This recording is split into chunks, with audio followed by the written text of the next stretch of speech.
অনেকে ভাবে যে ব্যবসা বা বড় কিছু শুরু করতে হলে অনেক টাকা লাগে, কিন্তু বাস্তবে কম টাকাতেও বড় কিছু শুরু করা সম্ভব যদি সঠিক পরিকল্পনা, কৌশল এবং পরিশ্রম থাকে। চলুন জেনে নিই কিভাবে কম পুঁজিতে বড় কিছু শুরু করা যায়। ছোট থেকে শুরু করুন। আপনি যদি কোনো ব্যবসা বা কাজ শুরু করতে চান তাহলে প্রথমে ছোট আকারে শুরু করুন। বড় কিছু একসাথে শুরু করতে গেলে অনেক ঝুঁকি থাকে, তাই প্রথমে কম বিনিয়োগে শুরু করুন এবং ধীরে ধীরে বড় করুন। নিজের দক্ষতাকে কাজে লাগান। যদি আপনার কোনো বিশেষ দক্ষতা থাকে তাহলে সেটিকে কাজে লাগিয়ে টাকা উপার্জন করা সম্ভব। যেমন ফ্রিল্যান্সিং। ফ্রিল্যান্সিং মানে আপনি design, content writing, video editing, programming ইত্যাদি দিয়ে আয় করতে পারেন। টিউশনি।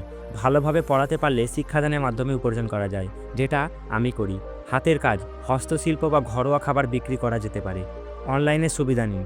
কম টাকা দিয়ে কিছু শুরু করতে চাইলে অনলাইনে একটা বড় সুযোগ, যেমন ড্রপ শিপিং। ড্রপ শিপিংয়ের সাহায্যে নিজস্ব স্টক ছাড়া পণ্য বিক্রি করা যায়। ইউটিউব বা ব্লগ, যেটি আপনারা সবাই জানেন, নিজের জ্ঞান শেয়ার করে আয় করা। অ্যাফিলিয়েট মার্কেটিং, অন্যের পণ্য বিক্রি করে কমিশন পাওয়া। সোশ্যাল মিডিয়া মার্কেটিং, বিনামূল্যে ফেসবুক, ইনস্টাগ্রাম ও ইউটিউবে প্রচার করা যায়। বিনিয়োগের আগে গবেষণা করুন। যে কোনো কিছু শুরু করার আগে বাজার সম্পর্কে ভালোভাবে জানুন। কোন জিনিসের চাহিদা বেশি, কোথায় কম খরচে ব্যবসা করা সম্ভব, এইসব বিষয় নিয়ে গবেষণা করুন। ভুল বিনিয়োগ করলে টাকা নষ্ট হবে, তাই বুঝে শুনে কাজ করুন। ধৈর্য ও পরিশ্রম করুন। কম টাকা দিয়ে শুরু করলে প্রথম দিকে খুব বেশি লাভ নাও হতে পারে, কিন্তু ধৈর্য ধরে চালিয়ে গেলে ধীরে ধীরে সফলতা আসবে। বড় কিছু রাতারাতি হয় না বন্ধুরা, তবে যদি আপনি কঠোর পরিশ্রম করেন, পরিকল্পনা ঠিক রাখেন, তাহলে সফল হবেই।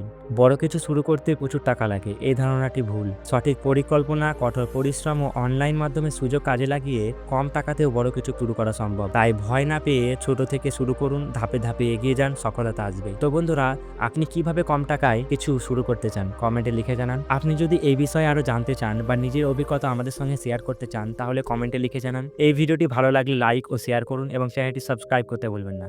ধন্যবাদ।